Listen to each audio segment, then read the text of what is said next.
రహస్యములనన్నిటినీ క్రోడీకరించారు. క్రోడీకరించి మనకి సంహితా రూపంలో ఇచ్చారు. అందులో చెప్పారు శ్లోక రూప మంత్రం. అది మంత్రం అయితే మళ్ళీ అందరూ చెప్పడానికి సావకాశం కలగచ్చు కలగకపోవచ్చు, ఎందుకంటే స్వరభేదం ఉంటుంది. కానీ అది శ్లోక రూప మంత్రం.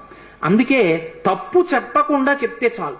హనుమకి ప్రదక్షిణం చేస్తూ నిశ్శబ్దంగా మాట్లాడకుండా ఆంజనేయం మహావీరం బ్రహ్మ విష్ణు శివాత్మకం తరుణార్క ప్రభం శాంతం ఆంజనేయం నమామ్యహం, ఈ శ్లోకం చెప్తూ హనుమకి 108 మాటలు ప్రదక్షిణం చేసి వక్కలతో కాని పువ్వులతో కాని అక్షతలతో కాని మాత్రమే లెక్క పెట్టాలి. కాగితం మీద గుచ్చడం పెన్నుతో కొట్టడం అలా చేయకూడదు.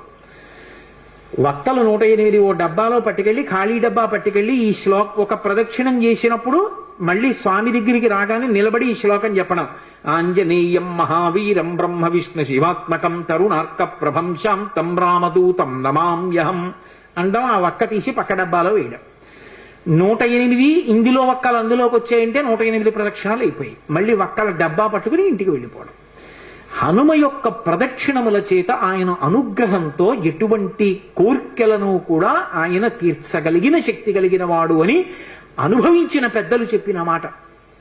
అలాగే అకస్మాత్తుగా విపరీతమైనటువంటి రోగం ఏదైనా శరీరానికి ఏర్పడి భయం కలిగితే హనుమానంజనాసు నోవాయుపుత్రో మహాబల అకస్మాతా గతోత్పాతం నాశయాసు నమోస్తుతే, ఆ శ్లోకం చెప్పాలి. అకస్మాత్తుగా రోగం వచ్చింది, స్వామి నన్ను కాపాడండి, ఈ శ్లోకం చెప్పి ఆయనకి ప్రదక్షిణాలు చెయ్యాలి. హనుమ ప్రదక్షిణముల చేత విశేషమైనటువంటి తృప్తిని పొందుతారు. అటువంటి హనుమకి ప్రదక్షిణాలు చేస్తూ, ప్రదక్షిణం అంటే గబగబ గబగబ నడవకూడదు, అడుగుల చప్పుడు వినపడకుండా నడవాలి. అలా నడుస్తూ ప్రదక్షిణం చేసి ఈ 2 శ్లోకాలని అవసరాన్ని పట్టి అనుసంధానం చేయడం నేర్చుకుంటే ఆయన అనుగ్రహంతో రోగాన్ని నివారణ చెయ్యగలిగిన వైద్యుడు దొరుకుతాడు అని దాని అర్థం. ఆయన అనుగ్రహంతో రోగం పోతుంది. 2,